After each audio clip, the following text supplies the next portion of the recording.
You're with the Citizen Journalist Hangout, and we have with us Kiran Majumdar-Shaw. She is the chairman and managing director of Biocon Limited. She's an entrepreneur, and she's with other active citizens of Bangalore. She started the Bangalore Political Action Committee, BPAC. We also have with us Meera K. She is the editor and co-founder of Citizen Matters. It's a Bangalore-based and Bangalore-focused citizen-oriented news line, which is covering city and public affairs, community, and culture. Thanks so much, both Meera and Kiran, for joining us. Thank you. So we are looking at the Karnataka elections round the corner, and we're talking about issues that concern people that are going to determine their vote, what are their expectations, who are they going to cast their vote for. I'll start with you, Kiran. Tell me first, what was the need for something like BPAC, and what sort of mandate do you think, do you believe that this will be able to fulfill?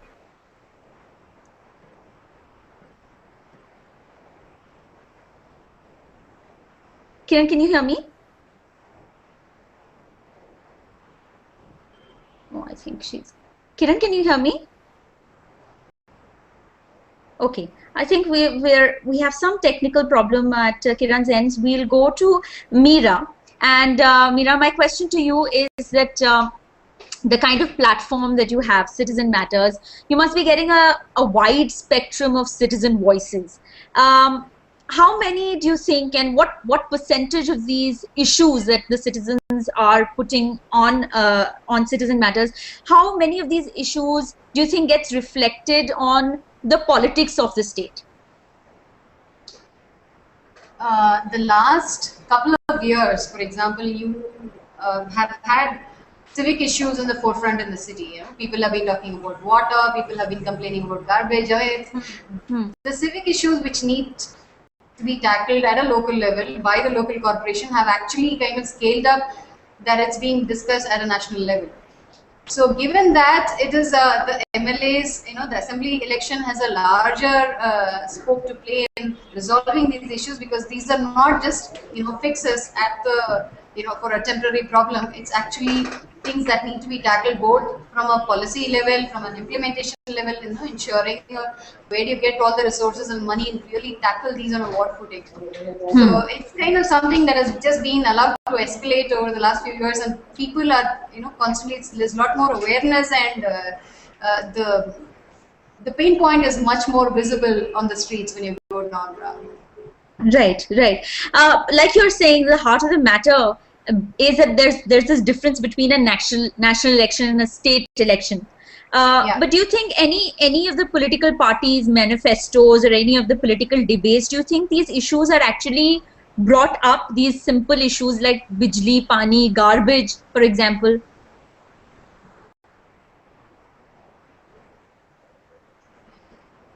The manifestos, I mean, from whatever I have looked at, I haven't really seen much of it new. In fact, even yesterday, I was listening to one of the MLA incumbent MLAs actually campaigning, and they do talk about a few things like rainwater harvesting. They are talking about making rainwater harvesting, we will make it compulsory, we'll ensure everybody has it. But this rule has been out there for the last, you know, quite a few years, last 2 to 3 years. And it's finally, it's about implementation, having the political to make it, to enforce it.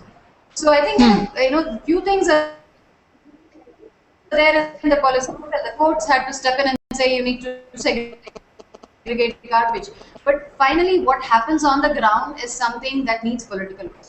So I think that's where the mismatch between you know, what's happening on the ground and in terms of ideas. Now people realize, yes, rainwater harvesting is a, you know, critical thing. But what about digging up borewells? What about ensuring the lakes are not you know, don't get continued to be dumped with sewage? So all of these issues you have to look at it, you know, holistically. So it's not just rainwater harvesting is not going to solve your entire water problem, right? Correct. So there are multiple issues at stake here. What does a platform like Citizen Matters do?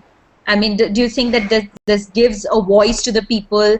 Does it have some sort of an impact? Do you see your stories bringing some sort of a change, some sort of an impact on the grassroots level? Totally. See, one of the things we do is, like I said, we have a combination of both professional journalists who go out and get the stories and cover the city as it needs to be covered. You're talking about a city that's 8 million, so we cover the city like we would cover a country, literally, right? The issues are complex. There's so many things happening, and these stories are complemented by what citizens share as citizen journalism. So people know what's happening in their locality, in their road, saying, okay, what's happening to the leak? Is the the agency responsible for water fixing the leaks? Are they allowing bowels to be dug up? So those kind of at the grassroots level, people know pretty well what's going on in their area. So Right. we kind of get both these complementing in each other. Now, in addition to that, we also make it a point to focus on solutions. So when there have been people who have resolved a particular issue in their area, whether somebody's rejuvenated a lake and how a group of people have done that, or somebody has ensured in their locality they have kind of followed up and ensured their road is laid out as per specification. So that road, for example, by Mr. Anil Kumar, it has lasted 4 to 5 years, unlike most roads which go for a toss within a year. A year, yeah. So these are things we try to kind of share across, so more it can be replicated across various neighborhoods. So that's one level of change, that we're trying to bring in, and we see the effect now. Starting with, I think around couple of years ago, there were 3 lakes which were getting rejuvenated. Now you're talking about there are probably 20 to 30 lakes where work is going on. So it requires both government will, of course, as well as citizens push, and it's very nice to see some of the good stuff getting replicated. It's interesting you say that, because I feel that Bangalore has an ideal gene pool for this sort of citizen activism. There are techies, there's a lot of young people, people who you believe would take part in this sort of citizen participation and activism. Do you think that Bangalore is ideally set for this sort of movement and activism like we're talking about?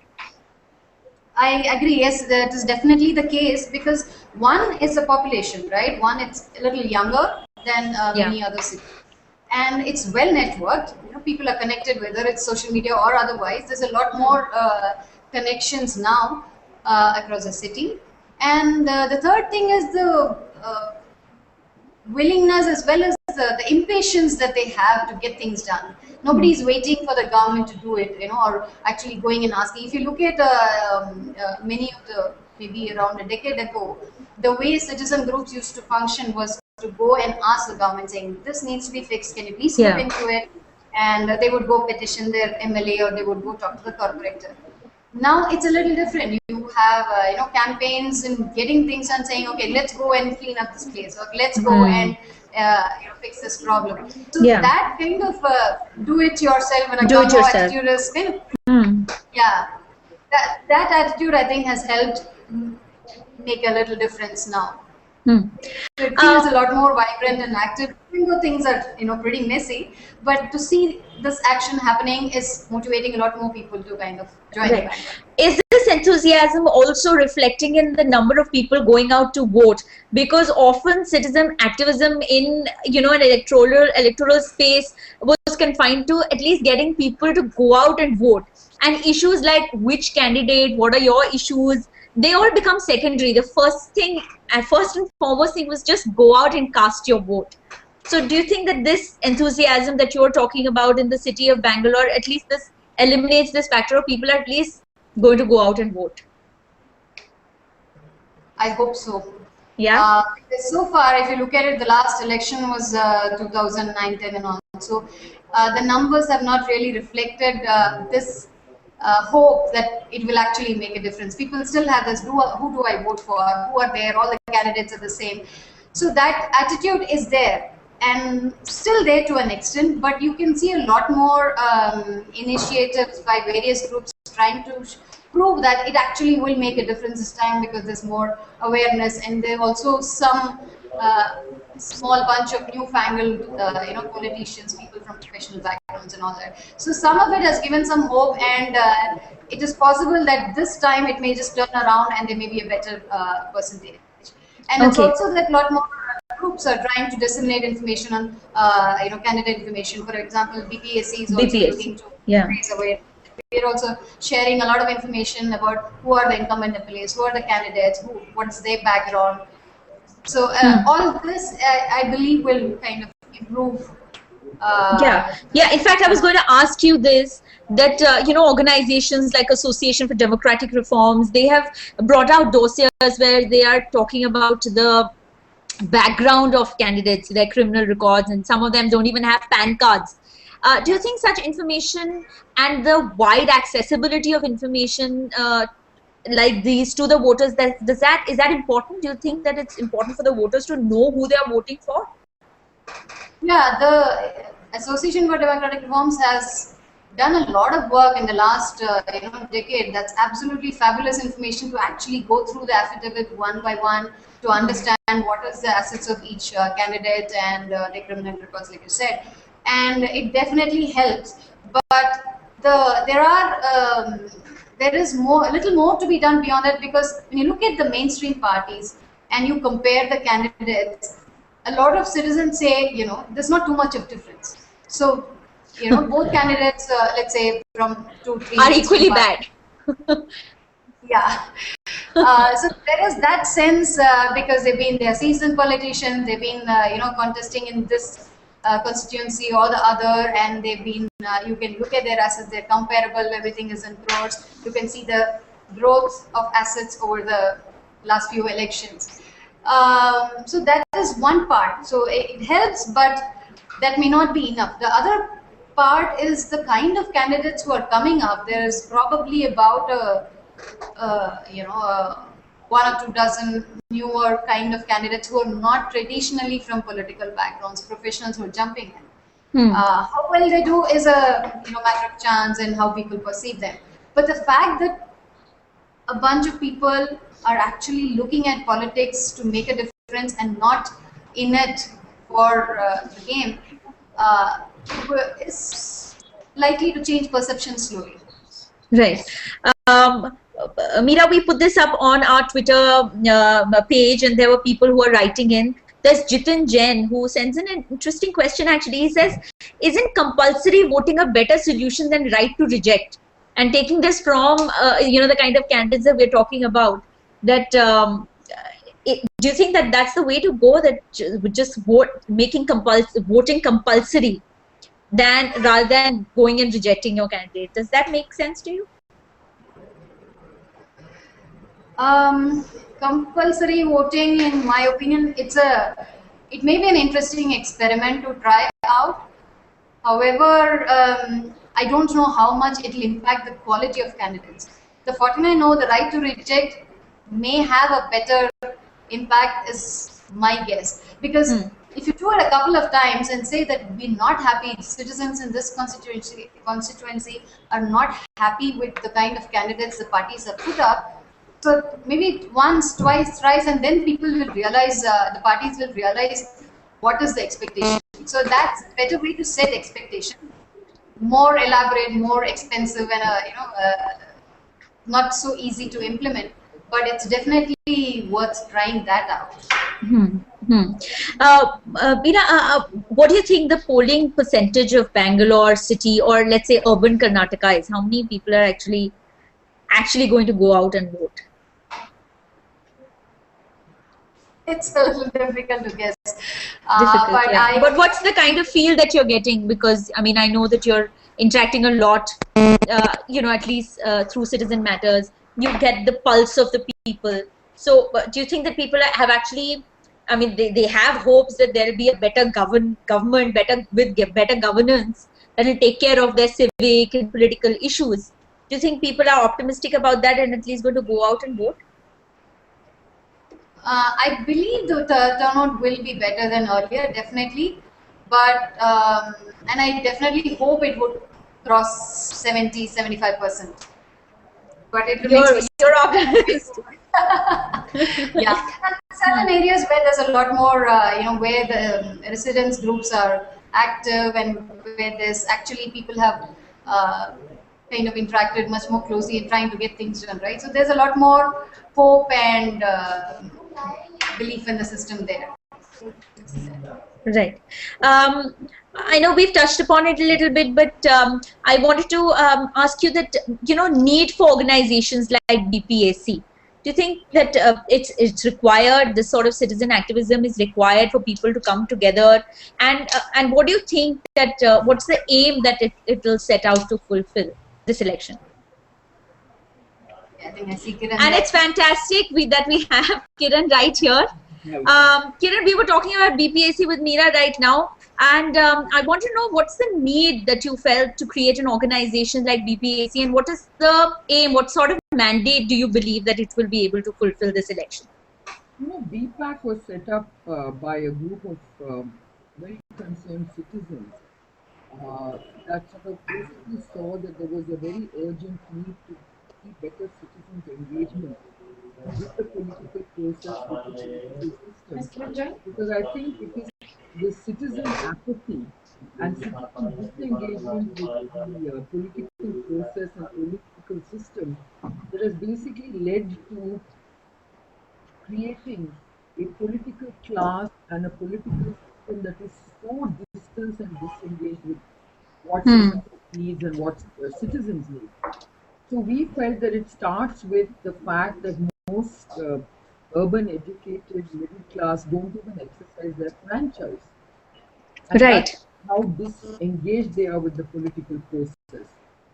And that's why they created this us and them class, that we the citizens and you the politicians or the political class, and it should be that way. The politicians are serving society and the citizens. And how do you get to engage with the politicians to do what they're supposed to do? Hmm. It starts with citizens exercising their franchise and really making politicians their representative leaders. Now Correct. it's going to be a long haul because we've completely corrupted the system and the system has been devalued. So it starts with getting voter engagement on the part of citizens. Hmm. It, that is what will then let us vote for people to truly represent us and then hold those politicians accountable. Hmm. Now we also realize that in the political system, the politicians today have their own vote banks. And we know that Right. it takes a very small percentage of the population to vote for whom. Now, if that is the case, then we also need to create an urban educated voting section, which can Hmm. be a swing factor, which can actually get better people elected, better people brought into politics. Hmm. Hmm. And they're always complaining, always cribbing that everything's wrong with politics and politicians, and that's not true. Unless Hmm. we engage with them, we will not be able to influence them. And Hmm. that is why BPAC was started to really engage or to provide the platform for citizens to connect with politicians and the political process. Hmm. In fact, we were just talking to Meera about this, that often, it's about, the citizen activism is usually just about giving that push to people to at least go cast the vote, exactly like you're saying, to exercise that franchise. And the other issues, that who you're voting for, what are the issues that you want, that are concerning the citizens, they become secondary. You first and foremost, at least go cast your vote. Absolutely. So that it starts with that, and a lot of Hmm. apathy is there in the past, saying that, hey, does it really matter if we vote or don't vote? Does Exactly. the vote count at all? But Hmm. your vote will count if you all vote. But if each one of you says my vote doesn't count, then it won't count. So Hmm. I think that's the sort of change we are trying to bring about. Hmm. So Hmm. we also felt that you know we've allowed bad politics to hijack the agenda of good governance, right? And again, we are saying let's reclaim good governance back and let's drive out bad politics. Right. So a little bit of optimism that I see there. How was the march? There was going to be a march on the 13th, I believe. And what do you talk about the participation? Does that make you feel a little optimistic? Well, at least it was a very successful march in the sense we got close to 5,000 people joining the march. and Okay. it was people from all walks of society. We're Hmm. often accused of being elitist, and it's almost like we're all clubbed saying, "Oh, these are the corporates trying to take on a different mantle." But that's not true because, Hmm. except for Mohandas Pai and myself, Right. maybe one or two others, the rest are not corporates. We have people from the sports arena like Ashwini Nachappa and Nisha Millet. We have people from the advertising and that side of the the professional interest group. We have people like Prasad Bedappa, Prakash Yeah. Bedwani, Yeah. Vani Ganapati, Hmm. Charu Sharma, and so on and so forth. So it's quite a large group of interested citizens. Even Jairaj, who's an chief additional chief secretary, he's also on the DPAC council. So I think basically what we are saying is the march was a success, but Hmm. we didn't rest on our laurels, because what we have tried to do is to create awareness among citizens, saying, "Hey guys, this march, can we get all educated uh, middle class, urban middle class of Bangalore?" And we're only taking on Bangalore because we understand Bangalore, and we think we can only start by making impact in Bangalore because that's the sector we are taking, we are responding to. We are reaching out to. Right. So Um, Kiran, Meera works very closely with citizen issues because of the platform that she's working with, Citizen Matters. Yeah, she really, I mean, and now you, because you're hoping to generate this this whole passion towards the elections. What are the issues you think, both of you, Meera and Kiran, the real issues of the real people, what they would like changed, what they want changed from the new government? What are the real issues concerning people this election? So, I'd like to say that we are also trying to work with Meera and Citizen Matters because we are depending on them to tell us what are the citizen issues, how do you evaluate the performance of the elected political person in your constituency. So, actually, Meera should tell us how that is working. Yeah, Meera, tell us. Yeah, so some of the key issues remain the same. In the last few elections, people have been talking about infrastructure, the traffic, water. So, like I said, many of these are at a local level, civic issues sort of thing. But the problem has, scaled up to such a magnitude now that it has to be some at the state level needs to have a targeted response. So definitely, water and infrastructure is going to be a key thing from a citizen perspective. Now, how the MLAs actually, the elected representatives, take it up and do it is the secondary part. But Hmm. and Kiran may have something to say from a. It's not just a citizen perspective, but from an industry perspective. These are pain points that's hurting everybody. Now, if in last few weeks you've been seeing articles that talk about the city may empty out in a few years because things are getting from bad to worse. But that's Yeah. a situation. It's for everybody here. We don't want to, you want to live in a city that has a good quality of life, that is growing, gives you a good future for your children. So it's really something. It's reaching the tipping point where it's probably a do or die now. Hmm. And some of these issues are very glaring. In fact, governance issues like garbage and water. How many of these issues, Kiran, do you think have become a part of political manifestos, have become something that concerns the political parties that they can pick up and say, this is what we are going to change and hence vote for us? So let me just backtrack a bit, because BPAC has an agenda and a charter that is actually addressing everything that Meera just spoke about. We said we are focusing on a better Bangalore that has better infrastructure, that has better civic amenities, that has a better quality of life. Hmm. And all these pain points that Meera just talked about are very much a part of our charter. We also believe that there are certain things that need to be done. For instance, waste management. We ourselves have been, engaging with the government to say you need to create a waste management authority. It shouldn't be part of BBMP, the municipal corporation, but it should be a separate authority that basically looks at garbage management and waste management in general uh, Hmm. in a very comprehensive way. Then we basically also, before we got to this march, we actually shared our charter and our agenda and our strategy where we said planning should be linked with administration. We also talked about a mayoral reform. We felt the mayor has a bigger role to play in Bangalore's governance. And a Hmm. 1 year, term for a government who's just, I mean, a mayor who's just a stooge of the political party is not going to serve any purpose.